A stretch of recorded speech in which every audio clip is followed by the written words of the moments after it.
All right. As you see, the Wake Up the Bats shirt is on, which we lost this series. I'm probably going to be wearing this shirt every time we lose a series like we just did, where the Bats were sleeping again. So we wrapped up the Ohio Cup. We wrapped up the Ohio Cup, done for another year. And for the first time in series history, both teams, the teams won on the road. Neither home won a game at home. We went into Cincinnati earlier in April, spanked on them, a couple games, scored 17 runs on them? Complete domination. And then they come here, and it's like we hit them with the offensive slugging. They came here, and for some reason, the Guardians' Twitter accounts are out here trying to be funny. Oh, look at Guardians, chilly. And for some reason, Cincinnati fans get really offended when you disrespect their food, I guess. Their chili, which, like, damn, they defending their chili like it's a national secret, bro. Like, damn. It's, it reminds me, too. Cincinnati fans defend their garbage-ass chili. Like, Steeler fans, well, no. They think, no, here's what it is.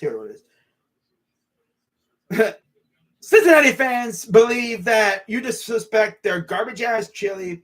It's kind of like what happens when you disrespect the terrible towel. Bad luck comes down on you, apparently, right? Yeah. But no, let's just be real. Their chili sucks. What's going on, Quandale Dingleberry III? What's up? Dingleberry III. Now, as for the games, game one was actually really interesting. Let me get to it first real quick here. Okay, let me go to... I always love this. Let me do this. I always love how slow this freaking thing goes.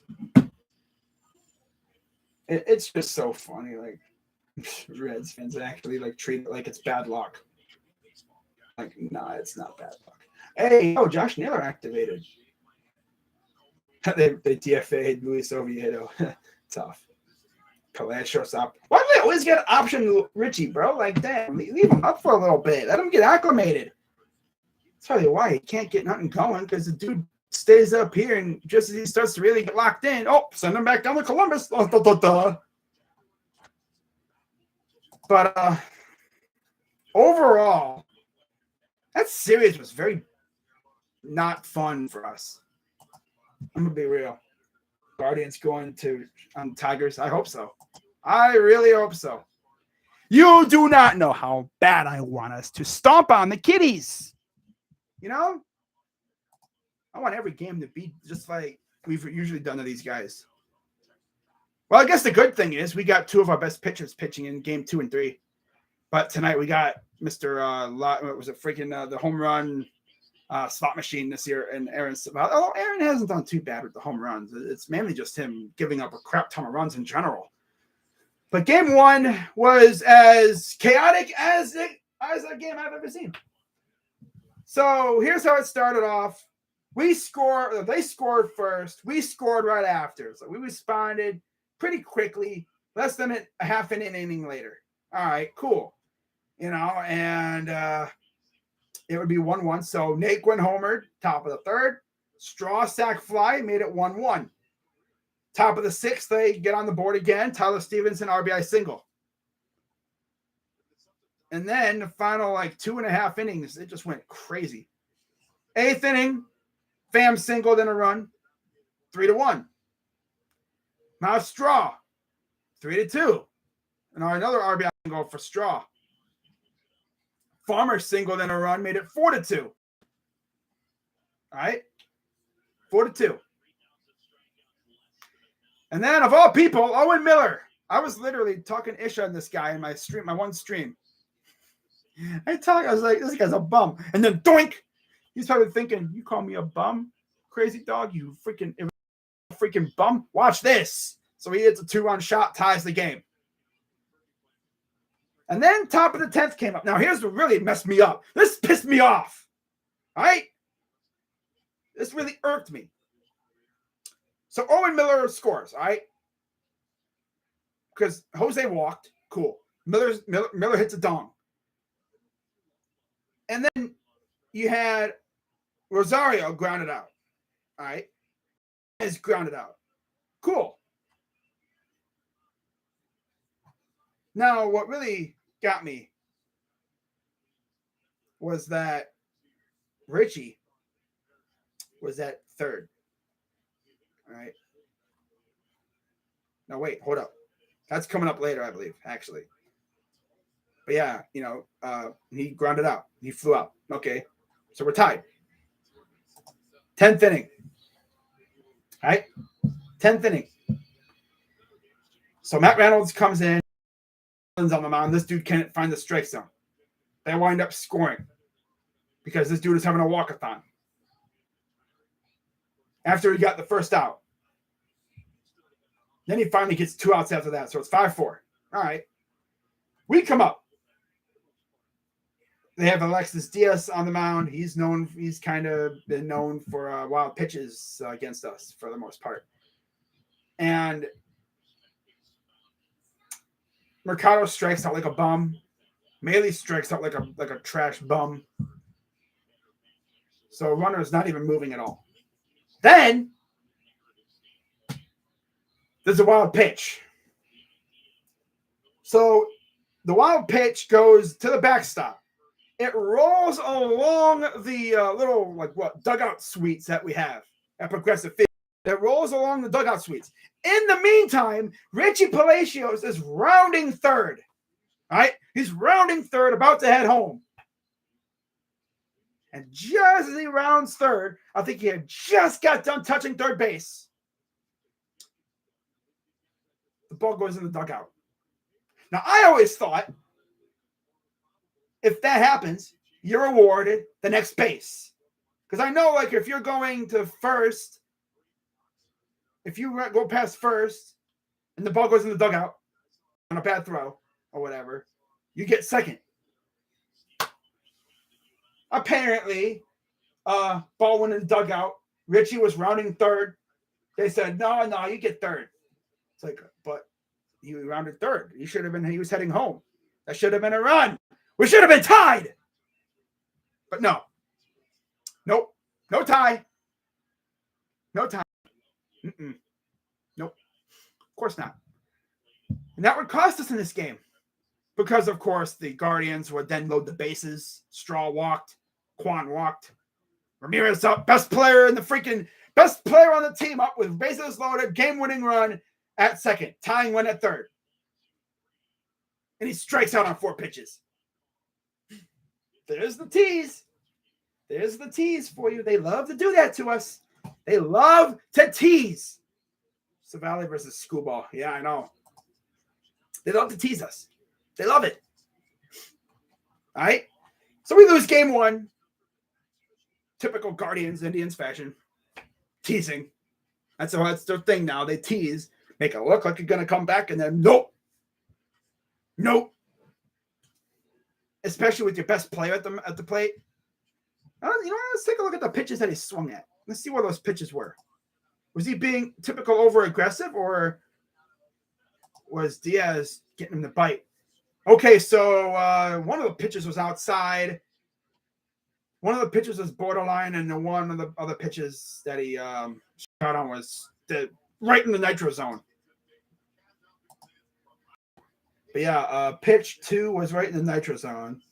Pitch 3 was on the lower outside, or inside for him. And then same thing with pitch 4. He stared at a pitch that was pretty much right in his zone. People like to pitch him inside, and he'll make them pay for that. But he stares at it. Now, for all we know, he probably strikes out, or he probably flies out. But maybe he gets a base hit and we win the game. Or at least tie it. But it would have been different, say, had Mercado or Merfrado and Luke Faley not been bums. You know, if they had not been bums, we would have been good. Because imagine Straw and Quan walk with nobody out. Now, that would have even been an even more ridiculous situation. Runner, bases loaded, nobody out. How much you want to bet we score at least a run there? We probably do, most likely. But then again, we are the Guardians, and we probably would have hit no double play. But at least maybe a run would have scored. Game would have been tied. But it would have all been different had Nick Sandlin knew how to pitch that game. Dude was out here walking everybody. And then, of course, it comes back to bite him when he gives up a run. Sometimes I just don't get it. So Warren got the win. Sandlin took the loss. Diaz got his first save of his career. Warren's 2-1, 7.11 ERA, 7.11 ERA. Sandlin's 3-2, 3.38 ERA. And then Diaz got his first save with a .52 ERA. Now, you look at the box score of how the starters did. Overton, 7 2/3 as usual. We make a freaking youngster look like a freaking Cy Young candidate. 7 2/3, 3 hits, 2 runs, 2 earned, 1 walk, 2 Ks. Plezak was usual Plezak. Although this was actually his best performance in a while, actually. I mean, it wasn't that bad. 6 innings, 6 hits. Vintage Plezak, I should say. Yeah, vintage. Not scrubby. He was actually good. 6 hits, 2 runs, 2 earned, 2 walks, 3 Ks. 1 home run. Yeah, he was vintage, Plezak that we saw when he first came up, when he was good. That was good to see. That was really good to see for once. Just need him to keep doing that, and maybe he'll have something going. But Kase didn't do too bad. He did give up a run, though. Yeah, Kase gave up a run. Sandlin gave up a run. But Sandlin not giving up a run. I don't know. It's just a whole weird situation. Because the way his Sandlin pitches, it's very hard because his pitches have a lot of movement. Yeah, he's a side armor, so. Oh, well. Now we go to game number 2. And once again, Guardians offense decides not to show up. We have this weird thing. Oh, yeah, that's right. It was actually a rain delayed game. So Kyle Quantrill on the mound. And as usual with our freaking pitchers, they like to get DeGrommed, which is you pitch a gem, but the offense doesn't show up. I don't know how many times that's happened to DeGrom, but it happened to us again. We actually scored first. It's 2-0. And VR just hit a dong off of Castellanos. It's 4-3. Kyle Hendricks is a low-key bum. Got him on fantasy. And he gives up a couple shots. What the heck are you doing, bro? But, yeah. So, Maley on the mound. 6 1/3. 2 hits, 1 run, 1 earned. 2 walks, 4 Ks. Quantrill. Another good game out of him, honestly. 7 innings, 5 hits, 1 run, 1 earned. 5 Ks. 1 home run. And, of course, there was Naquin, as usual.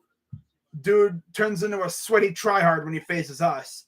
Now you watch him against any other team, he's a freaking bum, but he faces us. Oh God, you gotta get revenge. Well, Tyler, if it wasn't for you being an absolute scrub in game 6 of the World Series, we might have won the World Series in 6 games. I mean, he was a low-key scrub in that game. Essentially, his highlight of his career was that inside the park home run. People talk about our pitching falling apart in that World Series. Look at the offense. If Lindor had showed up a little bit more, Napoli, Santana. Well, Santana did some good stuff. But Lindor, dude, the dude literally took a nap during the World Series. Come on, bro. He took a nap during the rain delay. Are you kidding me, bro? Come on now. Could have found something else to do to, keep going. Maybe, get your arm loose a little bit. Maybe work on your swing. Go to the batting cages. Work on some swings or whatever. No, I'm going to go take a nap. Okay, bro. But yeah, I mean, Stefan. No, in this game, Stefan was the bozo. 3 hits, 3 runs. Mainly because of a dumb error that he committed. On a routine throw to first. What is the freaking mental lapse with these pitchers throwing to first? Really? Easiest throw ever. Just a little lob pass or a little That's it. You don't gotta throw 100 miles per hour at him. But no, Bozo throws it over his head. What is the mental lapse? Like, what is this? Kindergarten? Is this like Little League? Do they not do this in spring training or something? Like, what is this, man? Get real. Come on, man. I sound like Dashi right now, raging for nothing. But no, it's just like, come on, man. You do this in spring training. Come on, bro. Get real. Damn. And it really sucked because we didn't have Josh Naylor to save our skin. If we had Josh Naylor, we win both of these games. Facts. But yeah, Reyes actually, sack fly. Got us on the board first. Nate went homered again because, again, sweaty try hard. Farmer, Almora, and Friedel all scored an RBI single and then a sack bunt, which led to the throwing error, and then scored another run. And then Friedel scored another run there, top of the eighth. And then bottom of the eighth, Jose singled on a run, made it 4-2. Now, as for did we have a chance in the ninth? Well, we actually kind of did because we had the tying run up to the plate. Oh, no, we didn't. No, it was a 1-2-3 inning because, of course, it was. Team went out sad. Now, after they took the lead, did we have a chance in the bottom of the eighth? And we actually did. Yeah, Straw and Quan walked. And then Jose singled in a run. Owen Miller comes up. All right. Runners on the corners. Runners on the corners. One out. Yeah. Runners on the corners, one out. And this bum freaking Miller freaking grounds into a double play. Of course. Of course. He does one thing good. He does amazing the game prior, and then he just reverts back to being garbage after that. As usual. So we lose this game. We lose the series at home, and Dashi's out here treating it like a World Series victory. It's tough. It's really tough. You know, I understand your team is absolute trash, but like, bro, you're out here a freaking baseball victory in May. Like, it's the World Series. That's tough. You know? You lost to Cincinnati. Yeah, but look what we did to you guys in the freaking in your place. We scored 17 runs on you. You couldn't do a damn thing.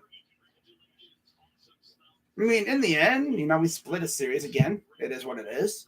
We didn't lose the season series. We split. You know? We stomped on you in your house. You shut us down in our house. All right. Best part is, though, we absolutely ruined the Reds opening day when we did that. We scored like, I don't even know how many runs we scored. 10 runs on opening day or something like that on their opening day at home. You know, because for those who don't know about Cincinnati, they have a whole day dedicated to that. Like, on Reds opening day, it's a holiday for them. So imagine that, you know, you're a Cincinnati Reds fan. You're out in the, you know, in the streets partying, having a good time, getting ready to hopefully watch a Reds victory. You go into your seats. They have a whole ceremony. I think they had, Joe Burrow throwing out the first pitch. You know, they probably got Jamar doing the gritty and everything. And then you look on the mound, and I think, didn't we have Bieber pitching that game too? And then you're sitting in your seats like, yeah, I can't wait to watch the Reds win. Yay! And then you watch us absolutely pound your faces into the dirt. That's gotta be sad, you know. But hey, it is what it is. You know, not much to look forward to in Cincinnati. You know that because they're out here talking about chili like it's some national treasure. Like, okay, buddy. Okay. So what do we have coming up next? Well, we have the Tigers, our old friends from Motown, the Detroit, or is it the Kitties, the Motor City Kitties. Tonight at 7:10, it will be Tariq Skubal and Aaron Savale. As matchup wise, actually, we have only Owen Miller has gotten an RBI against him, believe it or not. Wow, that's interesting. Although Jose is batting .444 with 9 at bats. Wow. Yeah, he's actually hit. He's actually playing today too. Against Savale, only Robbie Grossman has a home run against him with an RBI. Willie Castro has 2 RBIs against him as well. And that's it. Oh, wow. Another dong. This dude, freaking Hendricks, I hate you, bro. Josh Rojas just hit his second home run of the game. And the second of the season. The heck? What is up with this, bro? Skubal 3-2, 250 ERA, 45 Ks. Savale 1-3, 985 ERA, and 27 Ks. Game number 2 will feature, as soon as I can find it. Here it is. 6:10 p.m. May 21st. Alex Fido, 0-1, 287 ERA, 12 Ks. Against the Beebs, 1-2, 372 ERA, 36 Ks. We have never faced Fido, and against Bieber, Miguel Cabrera, of course, has a home run against him, 2 RBIs. Willie Castro, a home run, 3 RBIs. Robbie Grossman, 2 RBIs, and Jonathan Scope, 1 home run, 1 RBI. The most at-bats is Candelario, 21 at-bats, 143 average. Okay. And then Bieber, 1-2, 372 ERA, 36 Ks. And then in the final game of the series, 3-gamer. And then we head to Houston. That'll be fun, especially if we have to face Verlander again. Bruh. We always owned Verlander, it seemed like, in freaking Detroit. And then he goes to the Houston and becomes an absolute freaking hittable freaking super pitcher. Whatever. That sucks. But yeah, it'll be Bobrisky, 0-3, 5.13 ERA. 5.13 ERA. Cincinnati. 15 Ks. That's the Cincinnati area code, 513. Yep. Then he'll be facing Tristan McKenzie, 2-3, 297 ERA, 34 strikeouts. Again, we have never faced Brisky. And against McKenzie, Tucker Barnhart has 1 home run. Yeah, Barnhart has a home run, batting 2 for 2, actually. Wow, he's 2 for 2 with a dinger and an RBI. Castro, 9 at-bats, batting 111, 1 home run, 1 RBI. And Harold Castro, 1 RBI, 7 at-bats. I think it was Reyes, wasn't it? Oh, who was it? Freaking, was it Castro? Or was it Reyes that they had that broke up the no-no from Tristan last year? But we'll see how it goes. Hopefully we can win this series, because after that, like I said, we got Houston, and I think we got Detroit again after that. So have a chance to build up some wins. But yeah, we'll see how that goes. But that's going to wrap it up for this one, guys. I hope you guys have a great rest of your day. I will be live tonight for Game 2, Warriors and Mavs, and I will also have a video coming out shortly, just talking about something that I saw on Twitter today. That'll be out probably sometime this afternoon. So keep an eye out for that. But until then, I'm Crazy Dog. Let's go, Guardians. Please win this series. Take 2 of 3 at least or whatever. This team is so mid. It's crazy. Like, come on, man. All right. I'm out. Bye-bye. Bye-bye, guys. See you tonight or tomorrow or whatever. Ha-ha.